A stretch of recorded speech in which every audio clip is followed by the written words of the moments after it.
Hi, this is Eve with True Crime and Coke. You are about to listen to an EDUsode. These are shorter episodes dedicated to educational information ranging from forensic terminology, crime facts, body processes, to interesting FBI files. But if you want to hear anything about true crime, disappearances, conspiracies, hauntings, and anything strange or unusual, then go to one of my regular episodes. Disclaimer: I am not associated in any way to the criminal or medical field. So, in other words, I may not even know what I'm talking about. Now that that's out of the way, let's begin. Hi, this is Eve. Welcome to EDUsode 6, which is obviously the episode after EDUsode 5 and a continuation of it. So, we were pretty much talking about different type of death investigations, and now we are moving on to more of that. So let's get started. The accident investigation. An accidental death scene investigation launches after someone is dead in an automobile or other such accident. The investigation evaluates evidence, usually immediately, as to how the accident occurred. These are some types of accident scenes. Auto accident. An auto accident scene investigation may include an accident reconstruction if liability is in dispute. An investigator diagrams and photographs the auto accident scene and evaluates several factors, including points of impact to the vehicles, skid marks, roadway conditions, and witness statements. Fire. The investigator photographs, diagrams, and examines the scene. Person who first discovered the fire and the participating fire personnel are interviewed. Physical evidence may be collected for further examination. A report may be drafted about the investigator's conclusions. A slip and fall. If a patron slips and falls, the slip and fall accident scene investigation usually begins with one of the employees of the establishment. What kind of fall occurred? Was there a defect in the ground or flooring? Was there a hazardous condition? How long were those conditions exposed? Photographs of the scene may be taken, and available witnesses, including the store employee or manager, are interviewed. It is sometimes difficult to determine the manner and cause of death if a detailed death scene investigation is not performed. In a case reported, a 30-year-old man's death was due to throat cutting. They reported that although the cut in the neck initially suggested homicide, it was found to have occurred as a result of an accident in his workplace after the death scene investigation and autopsy. This case emphasizes the importance of the examination of incident scene and autopsy in determining the origin. Similar cases are deaths due to electric shock. The forensic expert should visit the scene before the autopsy, if it is possible. Carbon monoxide is a colorless and odorless gas and is lighter than air. It is an incomplete combustion product of hydrocarbons. About 600 accidental deaths due to CO, which means carbon monoxide, are reported every year in the United States. Carbon monoxide usually causes accidental deaths because it is pure and odorless. Carbon monoxide can affect drivers of a moving vehicle, usually owing to a defective exhaust system that allows gas to percolate through the floor or engine bulkhead into the interior. Rarely, a strong following wind can blow the external exhaust gas through the open doors of a van or truck. Another cause is a leak in the heat exchanger in vehicles that use a direct air supply from around the exhaust manifold to provide passenger heating in motor vehicles in which persons must remain for a long period of time while a vehicle is parked. For example, trucks with sleeping cabs, road service vehicles, and mail trucks. A separate heater, which works independently of the engine of the vehicle, may be used to heat the vehicle. The engine of the apparatus works with diesel fuel or gasoline. Combustion products burning in the pre-combustion chamber heat the fins of the engine. The air passing through the fins is heated and is transferred into the cabin. Malfunction of such an apparatus may be the cause of carbon monoxide poisoning or fire, so the supplementary heater in the truck might be the cause of fatal carbon monoxide poisoning and of the fires in the cabins of trucks. Decapitation may be suicidal, homicidal, and accidental. Accidental decapitations can result from traffic accidents or occupational accidents. Decapitations by industrial trauma can occur at any age and is often associated with heavy machinery in workshops or farm equipment being towed behind the tractor. The helix elevator is an appliance connected to a tractor. It is used for loading grains from a field to any vehicle, such as a trailer for transportation. The following is an example of a real report. In a report, a victim was a 41-year-old male farmer. In the stackyard, a helix elevator machine was loading a trailer with barley while the victim was distributing the loaded barley with a shovel in the trailer. He had tied a scarf loosely over his face and neck because he was allergic to the barley dust. When the victim's head and neck were level with the turning helix elevator shaft, the scarf was pulled up and wrapped around the shaft. The scarf then slid around the victim's neck and tightened, causing the head to separate from the body. Possession of firearms is limited because of the technological requirements in production and strict laws. However, anyone can manufacture a handmade firearm by following some simple instructions, and these actions do not carry any legal liability. A mole gun is an unusual weapon used to kill moles in agricultural areas. Mole guns are primitive weapons produced for the purpose of trapping and are capable of firing a standard shotgun cartridge. Injuries and deaths caused by mole guns are generally a result of an accident while the victim is setting or controlling the gun. In most cases, it is important to distinguish accidental manner from suicidal or homicidal ones. For example, if a ligature mark is present on the neck, this is usually suicide or homicide, but sometimes the death may be of accidental origin. In a case reported by a 53-year-old woman who had been working in the laundry of a hospital, sat on the counter of the ironing machine to heat her back and leaned her back closer to the machine, and it was a cold winter day. At that point, her coworkers left the room, but when they re-entered the room 15 minutes later, they found her dead and observed that her scarf was caught in the rolling cylinder of the ironing machine. Children have an increased risk for injury or death from accidents for a variety of reasons compared to adults. Perhaps the greatest reason is their natural curiosity, which leads them to explore their environment and investigate situations where they often do not recognize potential hazards. As accidental asphyxia can occur in childhood as a result of a variety of situations. Farm accidents are a frequent occurrence in many countries. For example, in the United States, farming is rated second only to mining in terms of occupational danger.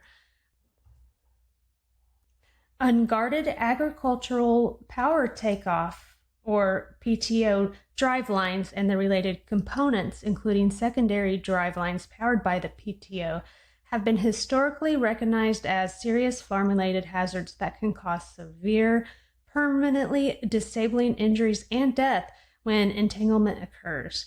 PTOs are rapidly rotating shafts that transfer power from the tractor attached at one end to a piece of farm machinery at the other end. Clothing or body parts can become entangled, resulting in amputation or avulsion of body parts. By the way, avulsion is the medical term for ripping or tearing of the skin or body part. So, resulting in amputation or avulsion of body parts, strangulation, and massive crushing injuries. It's reported that 5.8% of the farm tractor-related fatalities involve deaths resulting from PTO entanglement. These cases were extensive crush injuries to the chest, abdomen, and extremities. None of the turning shafts in these cases had safety shields. An important portion of the deaths investigated by forensic medicine experts involve natural diseases, the most common being cardiovascular disease. Natural diseases processes alter the way the body reacts to and repairs from injuries. The older the person, the more likely that natural disease has a role in the death. This concept can work in reverse. One can assume that because the person is young, natural disease is not a factor in the death. Many people have unknown or undiagnosed natural diseases that manifest in sudden, unexpected death. A common history in these cases is that he hadn't seen a doctor in years or he didn't believe in doctors. The result is that the first doctor he sees is the forensic medicine expert who diagnoses what was a treatable natural disease such as cardiovascular disease. Sudden death is a term used frequently in death investigation, but its meaning can be ambiguous. In some situations, death can literally be instantaneous, such as with a massive pulmonary embolus. In others, such as a myocardial infarction, the death can be instantaneous or take minutes to hours or longer. Sudden cardiac death is a sudden, unexpected death from cardiac causes within 1 hour of onset of symptoms. Investigating natural deaths might not be very exciting to some, but can be interesting and rewarding. For example, a death investigator reported that he found an aortic aneurysm in a 14-year-old girl who died suddenly while running. Knowing this condition to be genetic, a study of 12 family members showed the same abnormality in 3, thus saving those individuals the same fate as their relative. Sudden unexplained infant death, SUID, is a sudden and unexpected death of an infant due to natural or unnatural causes. SUID applies to the death of an infant less than 1 year of age in which investigation, autopsy, medical history review, and appropriate laboratory testing fails to identify a specific cause of death. Sudden infant death syndrome, SIDS, is one of the several causes of SUID. However, SIDS, unlike the other SUID cases, is a diagnosis of exclusion. Even with a thorough death scene investigation, review of the clinical history and autopsy, SIDS is difficult to distinguish from other SUIDs, such as accidental suffocation and asphyxia. In the world of death investigation, infant death investigation is unique. From scene through certification, these investigations require skill and knowledge drawn from disciplines outside those typically considered a part of medical legal education. The post-mortem examination ideally should include a history of the gestation, delivery and postnatal development, a death scene investigation, a family psychosocial history, a complete autopsy, and a confidential case conference. Having knowledge about the many causes of SUID in addition to SIDS is of utmost importance for the death scene investigator. At the scene, the investigator will gather evidence as well as information from the parents or caregivers who were with the infant and who may be in a great deal of distress. All of this information is crucial for distinguishing between a natural death, an accidental death, or a homicide. The following is a brief overview of known causes of infant death that are sometimes overlooked during investigation, resulting in the cause of death being listed as SIDS on the death certificate. Asphyxia or suffocation is caused by the inability to breathe. This condition leads to a lack of oxygen in the body, which can lead to loss of consciousness and death. Asphyxia can be caused by choking, constriction of the chest or abdomen, strangulation, narrowing of airway passages from severe allergic reaction or reactive airway disorders, or the inhalation of toxic gases. Common objects that are involved with asphyxia or suffocation include plastic bags, soft pillows, and soft materials such as bedding or stuffed animals. These objects can include the mouth and nostrils, causing suffocation. The most commonly reported cause of asphyxia in infants is accidental suffocation and strangulation in bed. If the investigator is very observant, knows what to look for, and is particularly careful in talking with the caregiver, he or she may pick up some clues that will help determine the specific cause of asphyxia or suffocation and determine whether the manner of death was accidental or intentionally inflicted. A thorough death scene investigator can help answer questions about environmental factors that may have interfered with breathing, such as, covering of the nose and mouth, or hazards related to aspiration, choking, electrocution, excessive heat or cold, and other external factors. There are a number of risk factors associated with asphyxia and suffocation. The following is a list of the typical causes of infant asphyxia and/or suffocation. Overlaying or accidental suffocation on a shared sleep surface. Accidental strangulation from unsafe surroundings. Wedging or entrapment. Immersion in water or drowning. Choking. Neck compression. Accidental asphyxia can occur in younger children and infants who may move into positions in which the airways become occluded. Their bodies become wedged so that they are unable to breathe, or they become suspended from their clothing or restraining harnesses. Many houses in Turkey, especially those situated in the villages and slums, are built with metal rings mounted in the ceiling so that the occupants can set up swing-like cradles, which are hammock-like in nature. The cradles are constructed by tying 2 ropes between the 2 metal rings and connecting them with cloth. Infants are placed in these cradles on top of cushions, and ligatures such as scarf, rope, or sash are tied around the cradles to prevent them from falling out. However, the ligature can wrap around the neck and asphyxiate the infant if it leans out of the cradle. There are a number of risk factors associated with the infant's environment that may be connected with the death. The following is a list of causes typically associated with the environment or death scene: poisoning or intoxication, electrocution, hypothermia or hyperthermia. Inborn errors of metabolism are rare genetic disorders that stop or prevent the body from turning food into energy. These disorders are usually caused by defects in the enzymes that help break down foods in the body. When the body cannot process these foods, a buildup of toxic substances or a deficiency of substances needed for normal body function can occur. This buildup can be fatal if not controlled with diet or medication. Some metabolic diseases are inherited. Injuries can be fatal or non-fatal, and they can occur unintentionally or intentionally because of purposeful acts of harm. It is often difficult to determine whether an infant's injury was a result of an unintentional or intentional act. Examples of unintentional injuries include the infant choking on a small toy or rolling over in bed onto the infant. Shaken baby syndrome, or SBS, is one form of abusive head trauma that occurs when an infant or young child is violently shaken or struck against a hard or soft surface.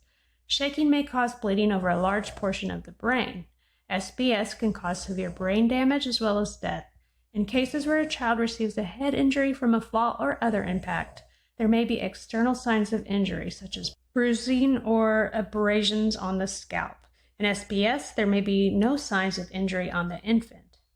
SUID scene investigation. The physical environment of the death scene may play an important role in the cause and manner of the infant's death. Some research has indicated that the change of seasons, which requires turning on or off heating or cooling devices such as the furnace, fireplace, air conditioner, ceiling fan, might precipitate an apneic event. Therefore, it is important to determine, describe, and document the specific environmental conditions of the scene, such as room temperature and other factors that may affect the microenvironment of the infant at the time of the death. Again, such as air current from ceiling fan, humidity levels in a spa, water temperature in a hot tub. The forensic medicine expert should personally inspect the death scene to gain a thorough understanding of the possible environmental hazards to which the infant might have been exposed. He or she should observe and document the furnishings in the room or area where the infant was found dead or unresponsive. In addition, the investigator should describe the general state of the room or area. If there is evidence of rodent, insect, or animal activity or a generally unkempt situation, this should be documented as accurately and objectively as possible. The scene should be documented with photographs, diagrams, and descriptions. Fumes that are noticed at the scene might have contributed to or been the cause of the infant's death and should be noted in the investigative report. A description of the fumes might provide forensic scientists with clues that will assist them in ordering laboratory tests. The investigator should describe the fumes and their intensity and attempt to ascertain the source of the fumes. If necessary, local fire department personnel should be contacted to ensure that the scene's air is clear of harmful substances. The smell of smoke may indicate a live fire situation or tobacco use at the scene. Smoke might have contributed to or been the cause of the infant's death. A description of the smoke smell may provide forensic scientists with clues that will assist them in ordering laboratory tests. The investigator should describe the smoke smell, its intensity, and its possible sources. Mold growth at the scene may have exposed the infant to dangerous airborne pathogens. A description and location of mold growth may provide forensic scientists with clues that will assist them in ordering laboratory tests. The investigator should describe the mold growth and its location in relation to the infant's sleeping or activity area. Photographs of any suspicious material should be taken at this time. The observance and documentation of peeling paint at the scene may indicate an infant's exposure to dangerous lead-based materials. A description of the room and the location and size of the peeling paint area can provide forensic scientists with clues that will assist them in ordering appropriate laboratory tests. The location and size of the peeling paint and its location in relation to the infant's sleeping or activity area should be described as accurately as possible. The investigator should contact the local health department if the problem presents safety concerns to persons in the vicinity. In conclusion, the forensic medicine expert should visit the death scene before the autopsy if it is possible. Although investigation in legal systems differs from country to country, there is always a crime scene investigation team. If the forensic medicine expert does not have the opportunity to visit the death scene him or herself, he or she would check the documents like the notes, sketches, photographs, which crime scene investigation team prepared. Many medical legal deaths may be resolved by death scene investigation. A forensic medicine expert should never forget, if the death scene investigation is not performed before the autopsy, that autopsy will be an imperfect autopsy. That is the end of this EDUsode, and I will have another EDUsode out next week and a regular episode out this Saturday or Sunday. Don't forget to check out my Patreon page under True Crime and Coke, and also my horrible YouTube page under True Crime and Coke. Until next time, have a good evening.